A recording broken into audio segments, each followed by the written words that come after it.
Today on this lesson, we are going to take a normal format and distort it so that you can actually fit your particular situation instead of just having a generic format or what everybody else does. We're going to distort that maybe until something that you go like, ooh, okay, I can win with this.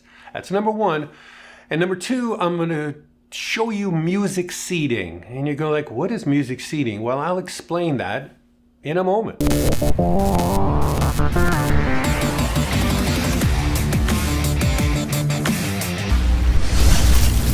Hey Buckaroos, welcome back to Music.com Academy. Today we are going to take a normal format, a generic format, and we're going to distort it so it fits your market and your radio station situation so that you can compete better. That's one, and I'll show you the concept of that and how sort of easy it is to move from one format to another, and we'll lay it out on the screen. I'll go through a real radio station, I'll take one and actually morph it down into a totally different, a totally different station before your eyes. And it's, again, pretty simple depending on the format. So that's number one. The next thing we're going to do is we're going to do music seeding. And you can do two ways of music seeding. Maybe there's a third way. I've only done it two different ways. But one is for, so you're going to seed music for something. And the other way is you're going to seed music against something, for and against. Now, if you're going to music seed for something, it would be sort of the usual logical things. And I want to teach you concept in this, okay? And, a lot of people do this instinctively, but they may not think about it. I want you to be able to have it top of mind that I can do this. I can do this, and I can do that, of the two things I'm going to show you. So the music seeding for something will be, if you remember way back in the early lesson when I was going through the CKLW format, and I was showing you where they took these super fast songs, okay, and they put them at the top and the bottom of the hour, and they put them on the quarters where the weather was. Every 15 minutes, no matter what, you were going to get a smoking fast song. That was the absolute minimum. The station had to have tempo every 15 minutes and kick back up to blazing form. So that's, an instance of forcing something to happen. You're doing for the tempo. Another way would be also, we did this at CK. I learned a lot of this at CK, and then a lot of the for stuff, and then the against stuff I learned in Canada because of the CanCon rules, which I will go through in another lesson and explain that because that's a whole nother world. But I did learn something because you had to do it. It was the only way to actually survive with a radio station. You had to go against stuff. You had to go against the CanCon, basically, until the CanCon industry itself got better. But staying on the for a moment, you might want a radio station that, say you're an AC radio station and you want it to be way more urban than your competitor. So let's just say it's Coast in LA and you want to be the wave. Well, you would be for, and you would push for more R&B music as ratios and things like that to start playing on the radio station. And there's a whole bunch of other things that you could push for. You might want more rock, on a classic rock station. You might want to lean into album cuts a little bit more because you just find that would be good. You might have an AC radio station and you want to lean way more into upper end gold for people who are way older. I ran a Format 41 radio station where everybody under the age of 41, we could care less. Even though we picked a ton of them up, we were shooting for people that are 50, 55. It's, when we're playing, Sinatra and Johnny Ray right along with Whitney Houston and things. And you go like, how could you do that? Well, you can do it pretty easily. That was moving for something or towards something. Now I'm going to take you into two things, and I'm going to throw it over on the computer here, and we'll go through it on screen because it'll be easier for you to understand. We're going to take one format, you're going to look at it, you're going to decide what it is, and then we are going to distort it into another format. And then I'm going to go back to the original format that I was showing you, which is a real radio station, a very successful radio station. And I'm going to show you with the music seeding against something, how you can make that station even better. I'm going to leave this on the screen for a while, and you tell me what format you think this is. Take a careful look at this. I recorded this, maybe about a week and a half ago. Okay, and I'll tell you what it is after we're done. So what kind of format is this? Let's take it from the top. Hell's Bells, AC/DC, Beast of Burden, Pearl Jam, Daughter, Thorogood, Bad to the Bone, Low Rider, Shadows of the Night, Benatar, Black Dog, Zeppelin, Dire Maker, Zeppelin. There's three in a row there. What kind of station is this? Let me go down a little farther. Let me just scroll down a little bit farther here. 10:03 Freebird, 9 o'clock hour, 8 o'clock hour, 7 o'clock hour.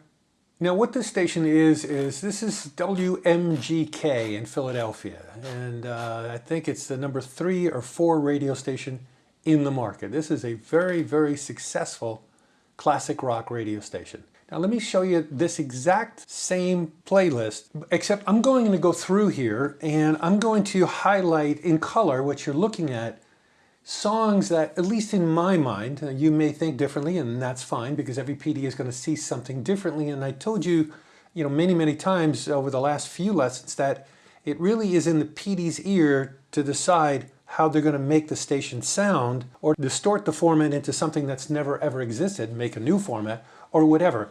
This is what I did. I went through and picked out in red all of the songs that they really weren't played on a CHR during that time. A lot of songs would have crossed over onto CHR, Magic Carpet Ride, Invisible Touch, Tush, Everything She Does Is Magic. I mean, you'd hear that on a top 40 radio station in the day. The ones in red, you would not have heard on the brunt of top 40 stations. It might have been on 1 or 2 or a couple markets here and there, and maybe even in Philly. But for the most part, if they're in red, they were not played on CHR. Blue was, yes, they were played, these particular songs were played on top 40 on CHR at the time when they were out. They weren't a lot, but they were more than the other ones, okay? And so it's kind of like, okay, maybe.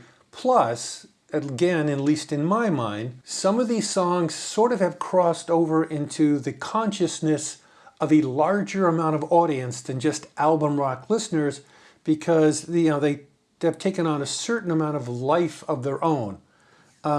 Stairway to Heaven would be one of those things. Psychotic Reaction, this was played on CHR in the time, but it's so old that it was kind of, wow, this is kind of weird. Although to me, this hour looks like maybe it's a request hour. Life During Wartime, Talking Heads, for sure that was never played on CHR, ever. Going down, What It Takes, Aerosmith, Freebird, Forever Man, Jeremy, okay, you get the idea. Now, let's go back up here to the top and start looking through this stuff. When you look here, you go like, all right, this hour is, Hell's Bells, Beast of Burden, Daughter, and Trampled Underfoot, and so on and so forth. If you take out the colored songs, the blue ones and the red ones, what's left? This is a great example right here. Okay, these 2 hours, because there's none of those. What is this format? Is this a classic rock station, or is this a classic hits radio station? Pretty blurry. I mean, you can certainly be a classic rock station because that's what this station is and that's what they're playing. The point of why I'm showing you all of this is that if you take these red and blue songs and yank them out of here for everything that they played, this classic rock radio station, this just becomes instantly, by yanking those songs out, a classic hits radio station. And a pretty good one too, because there's some really strong songs in here. That's how easy it is to distort one format to another. If you were putting one on from scratch in a market, here's sort of a litmus test that I would do. You may look at it differently, but I would look at it and go, these are rock songs that are really, really strong, and they crossed over to top 40. That's all I'm playing, classic hits radio station. If I'm going to add in some other songs that were big, but rock only and never crossed over onto top 40, if I put some in, now you got a classic rock radio station. 2 different formats. Really close. Now let me show you one more thing that has to go with music seating, and I think you might notice it almost immediately yourself here. Let's go back to the top of this list and talk about music seating. In this instance, I'm going to take this classic rock station and make it better. Make it a better station than it already is, by doing music seating, and I'm going to do it against Hell's Bells, Daughter, Trampled, Dire Maker, all the songs that are in color. I do not, under any circumstances, want to have hours that look like this, with none of these songs in it. I also don't want to have an hour where there's a lot of those songs in it. What you want to do is you want to say, I don't want people who do not like these songs to hear them. I am working against these songs. So how do you take these songs and make it so people don't hear them? Obviously, people are going to hear them, but just as an example, we have 2.5 hours here, and there's 4 songs that fit that bill of being the rock songs only, or they're somewhere in between, okay? All I'm saying, it's a really simple thing, is to not have them bunch up. So you would code every one of these songs in your library. You'd go through one by one and you'd go, hey, Hell's Bells, is this one I need to worry about? Yes. Okay, put a code on it. Danger, put a D on it. Daughter, is this one of them? Yes. Put a D on it. Bad to the Bone. No, that's a cool song. No, I'll let that ride. Low Rider, for sure. No code. Trampled Underfoot, for sure it's going to have, the D on. Black Dog, no, that was played on CHR. Tons of people would know that song on both sides of the aisle, so to speak. All of this, no decode. All of this, no decode. Well, you get the idea, okay? And then I would do the math. So how many songs do we have here? We have 10 here. We have 12 here. That's 22, 23, 24, 25, 26, 27, 28, 29, 30, 31. Okay, so there's 31 songs. Just to give you an idea. I mean, it's not going to be exactly like this. And we have 4 that you want to protect. So, okay, 4 into 31 is 7. So I would put on these, I do the whole library and add this up. I mean, I wouldn't just do it for these 3 songs. I'm just trying to give you an idea of what you would do. So I would code every single song on my library, whether I'm going to have one of these, danger, codes, D or not. Then I'd count up how many they are. I would count up the entire library, subtract the amount of what they are. So say you had 100 of these songs. There's 500 songs in the entire library. So now you're going 400 that you don't have to worry about, 100 that you do have to worry about. And then that would divide the difference. So if it was 400 and 100, it would be 1 out of every 4 songs. For this, it's 7.75. So let's just say it's 7, just to give the computer a little bit of leeway, maybe even 6. So I would put, for this particular code on the music system, I don't want one of these next to each other for at least 6 songs. And maybe you lower it down to 5 songs. So therefore, if Hell's Bells played, you wouldn't get another one for 1, 2, 3, 4, 5 till this one. Daughter wouldn't be there. You wouldn't get Dire Maker. 1, 2, 3, 4, 5. So it would come up where Magic Carpet Ride is. So it would be like red, red, red, red, red, red. So what's the purpose of doing this overall? I mean, you really kind of want to know the entire overall concept before you dig in deeper. Look, what are you trying to accomplish? Well, in this instance, I became the general manager of a rock radio station, and I was not a rock listener. I mean, I would listen occasionally here and there, and it was a classic rock station, but it wasn't my core thing that I, wanted to listen to. And I looked at the numbers of the radio station at the time, and they had, a ton of guys, but it had like no women at all. Not that you're going to shoot for women with a rock radio station, but as I was listening to it, and the more and more I had to, because I'm the manager, so I'm listening constantly to it, the more I started to lean into it, but there was still stuff bugging me about it. And then it just sort of struck me that there were certain songs that were bothering me. Otherwise, I would listen. And ultimately, I became like a fanatic listener of our rock station, because I ended up loving it after we did, everything that I just kind of went through there with you. So what it was I distorted a normal rock radio station in such a way that a non-rock listener would like it. That's pretty much it. I was going for people who did not like rock, but would tolerate it, would deal with it for a pretty fair amount, but they would never ever be a P1 listener. I actually wanted to make them a P1 listener. And for those of you who don't know, P1 listener is like a primary listener. They're somebody that's like a heavy listener. It's the first choice where they go for a radio station. That's what the intent was of this. Now, when you look back at what the things that I was doing, did I change that radio station in any way? I mean, really, nothing at all changed. It was the same songs. They just got played a little bit differently. I didn't take anything off. Didn't add any weird songs in.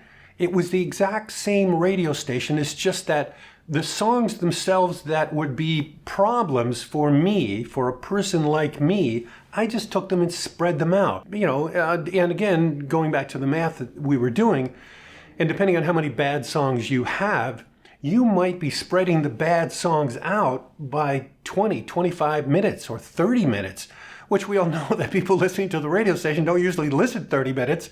So if they catch one bad song, they're not going to catch any more. They're going to go, okay, that song sort of sucked, or I didn't really like that one, but I love this radio station. They play all the good songs. and you're still a rock radio station. One last thing. I was giving you the math of, I give you the example of 500 songs and 100 of them are the bad songs. So it was 400 and 100. On your computer, you're not going to really make it 4-to-1. You're not going to have 4 things in between. You want to give the computer some leeway. So if it was 4, maybe I'd set it at 2 or 3 because you want it to be in the normal dig level and find something within that. And I explained that to you in one of the earlier lessons. About dig levels and stuff, which essentially is the computer just says, I'm going to dig for 40 songs and try to find something. Well, if you have too many restrictions on a computer system, it may go through those 40 songs and go, I can't see anything here that fits. Nothing fits all the criteria this person is laying on me, and then it throws up a flag and then you got to do it manually, which is fine. But, maybe you don't have a music director who can do it manually because they don't exist. And then you have to deal with it as a PD. And anyway, you just want to make it a little looser so the computer can handle it, okay? I'm going to give you another lesson down the road where we're going to take a format and distort it into an entirely new format. We're going to invent together a brand new format. I've wanted to do this for a long time. Nobody seemed to have done it. I think it will be a strong station. And we're going to just actually build that in another lesson down the road. In music seeding, it won't come up in every single circumstance of every radio station you're at, but it'll come up a pretty fair amount. And I really wanted to plant the thought in your mind that, hey, this is a concept. This is something that I can do. It's one more thing in my arsenal that I can lean on if I need it to fix a problem that you have. And we will go through a lot more problems and a lot more learning and a lot more of a whole bunch of other things on the next upcoming lesson. Hope you're enjoying these. Hope you're getting something out of it. If you are, subscribe. We are really close. As a matter of fact, by the time you actually see this, we may be beyond 600 subscribers, which is mind-blowing to me. 600 PDs from around the world. Pretty cool. So until the next one, see ya.